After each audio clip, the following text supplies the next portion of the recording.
Hello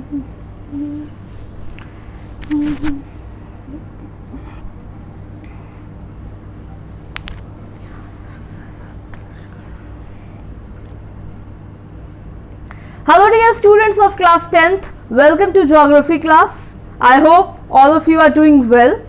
Students, in this video I shall be continuing with the 5th chapter of geography, that is minerals and energy resources.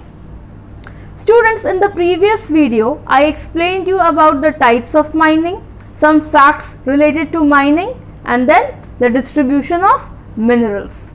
Now in this video I'll explain you about ferrous minerals. Okay, I'm going to explain you about the ferrous minerals. See, I had already explained you about ferrous minerals, but in this video I'm going to explain you in detail about two ferrous minerals. First of all, what do you understand by ferrous minerals? Ferrous minerals are the metallic minerals that contain iron. So, the minerals, the metallic mineral having iron content or iron element refers to ferrous minerals. And what are the examples of ferrous minerals? See, there are several ferrous minerals. For example, iron ore, manganese, nickel, cobalt, etc. So, these are the examples of ferrous minerals. Now, students, do you know 3/4 of the total metallic minerals are ferrous minerals? Yes, out of the total ferrous minerals, 3/4 of them are ferrous minerals. Okay, and you know they are a strong base for metallurgical industries. The ferrous minerals, they are a strong base for metallurgical industries. And in this video, students, I am going to explain you in detail about manganese and iron ore. So let's start with manganese. So students, manganese is used in making steel and ferromanganese alloy. Now what do you understand by alloy? Alloy means mixture of two metals, or mixture of two metals refers to alloy. So it is used in making steel and ferromanganese alloy. Next, students, do you know in order to produce 1 ton of steel, 10 kg of manganese is required. So you need to remember this, that in order to produce 1 ton of steel, 10 kg of manganese is required. Okay.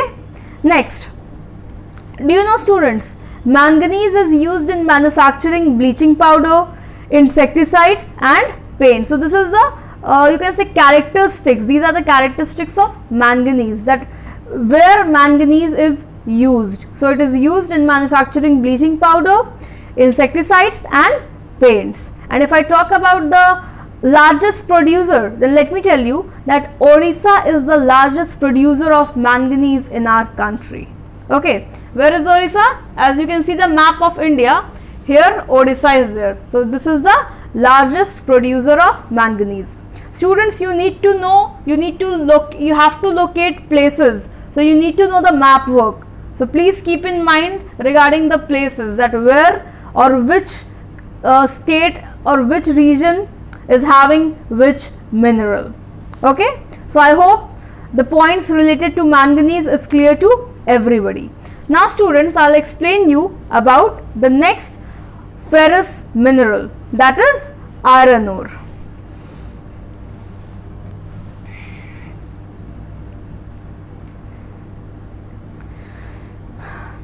Students, if I talk about iron ore, then let me tell you that iron ore is a very important ferrous mineral. Why? Because iron ore acts as the backbone. It is the backbone or the basic unit of industrial development. See, the different machines that are used in the industry means everything that is made from iron. So iron is very important, and that is why it is considered as the backbone or the base of industrial development. From where we get iron? We get iron from iron ore. Iron is extracted from iron ore. So this is of basic necessity. We require iron. Iron is used in our day-to-day life. Without iron, the machineries that cannot function, that cannot be made. Okay, so that is why iron ore is very important. Now students, let me tell you that there are two types of iron ore. The first is called magnetite and the second is called hematite. Magnetite is a ore, and you know magnetite is the finest iron ore having up to 70% of iron content. So the iron content in magnetite is 70%, and if I talk about the iron content in hematite, then hematite has 50 to 60% of iron content. So first let me come to magnetite. So as I told you that magnetite is a ore, or magnetite is an ore, and it is the finest iron. Since why it is the finest iron? Since it has or it contains up to 70% of iron content. And you know students, it has excellent magnetic qualities which is very valuable in electrical industry. Okay, so since it has magnetic qualities, so it is valuable in electrical industry. Now let me come to hematite. See, as I told you that hematite contains 50 to 60% of iron, and you know it is also called as industrial iron. Hematite is also called as industrial iron. Why it is called as industrial iron? Because it is used in industries. Why? Because it is very suitable for industries, for making different machines, in order to run different machines. So that is why it is called as industrial iron.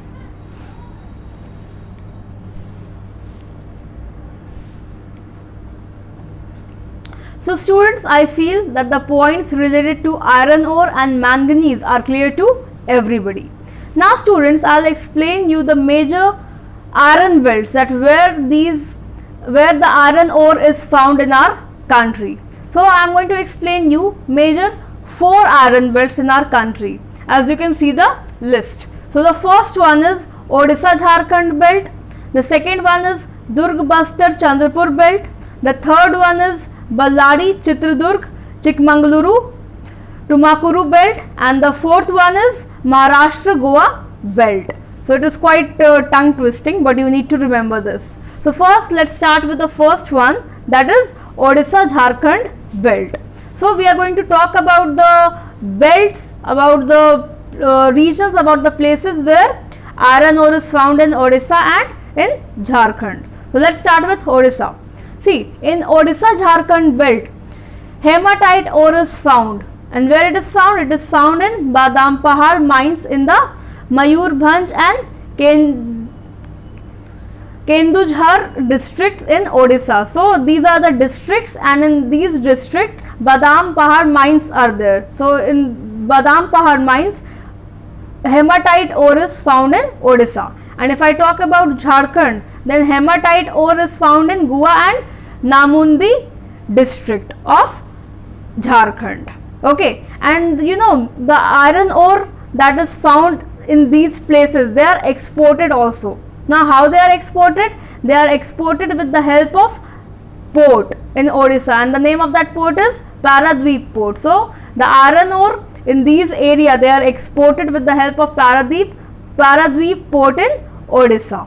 Okay, now let's come to the second belt, that is Durg Bastar Chandrapur belt.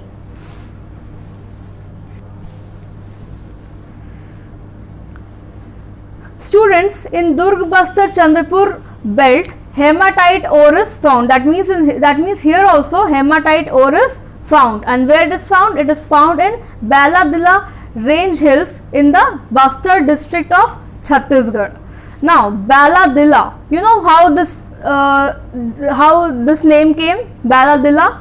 See, Bala means ox and Dila means the hump of ox. Okay, so you know this range looks like, or it resembles the hump of ox. So that is why this place is called Baladila range. And you know iron ores from these mines, they are exported to Japan and South Korea via Vishakhapatnam port. And where is Vishakhapatnam port? It is in Andhra Pradesh. So I hope the second belt, that is Durg Bastar Chandrapur belt, is clear to everybody.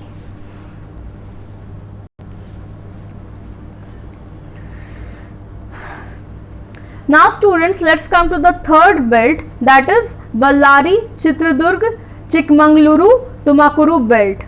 Okay, so this place, this is in this belt, this is in Karnataka, and you know here Kudremukh mines are located in the western Ghats of Karnataka, which is a 100% export mine. That means this is 100% export oriented, means whatever minerals are extracted, they are exported.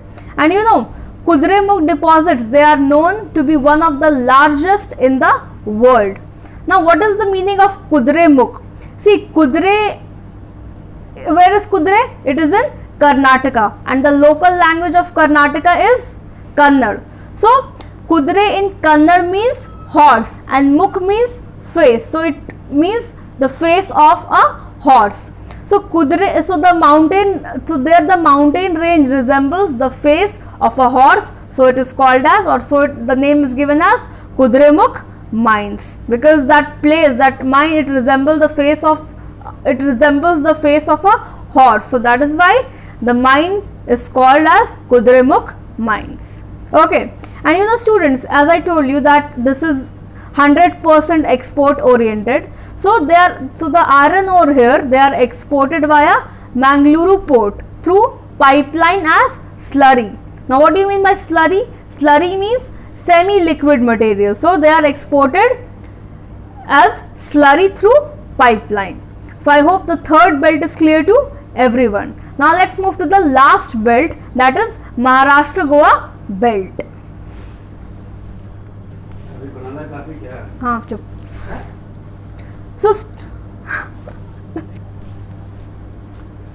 So students, Maharashtra Goa belt is found in Goa and Ratnagiri district of Maharashtra. Where is Ratnagiri? It is in Maharashtra. And you know they are exported through Marmagua belt.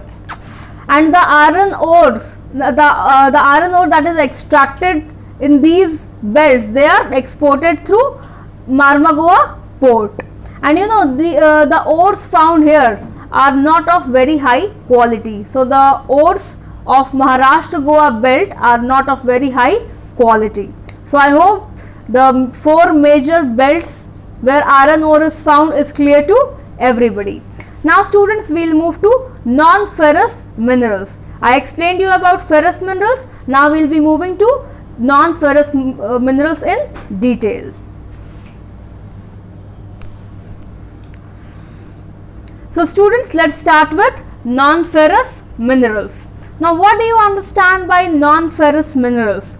Non-ferrous minerals are the metallic minerals that do not contain iron element or iron in them. So the metallic minerals that do not contain iron are called as non-ferrous minerals. And what are the examples of non-ferrous minerals? The minerals like copper, bauxite, lead, zinc and gold, they are examples of non-ferrous minerals.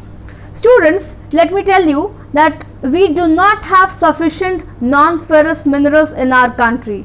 That means we are a non-ferrous mineral deficit country. That means we do not have the sufficient amount of non-ferrous minerals in our country. But even though we do not have sufficient non-ferrous minerals in our country, but they are in great demand. We need them. Now why do we need them? Because non-ferrous minerals, they are used in metallurgical, engineering and electrical industries. So since we need them, so they are imported from other countries because we do not have sufficient non-ferrous minerals in our country. Okay. Now students, in this video I am going to explain you about 2 non-ferrous minerals in detail. The first one is copper and the second one is bauxite. So let's start with copper. Students, India is critically deficient in copper production. That means we do not have sufficient copper. Copper cannot be extracted in our country because we do not have it, and they are naturally occurring substance, so we cannot make it, we cannot create it. So we have to export it from other countries. So we have to, so copper is imported from other countries.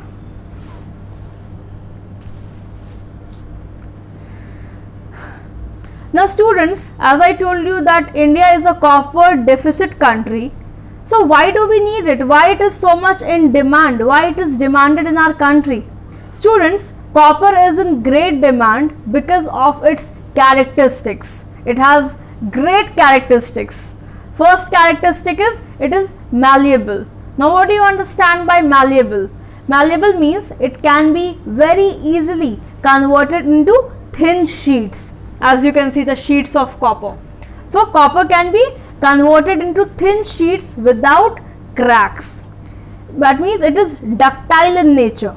That means it has the ability to be hammered or pressed into any shape without breaking or cracking. When copper is hammered or when pressure is applied, a lot of pressure is applied, then it gets converted into that shape and it does not break, or the cracks are not there while hammering or pressing copper. So and also it can be converted into thin wires. So because of its characteristics, it is in great demand. We need copper, right?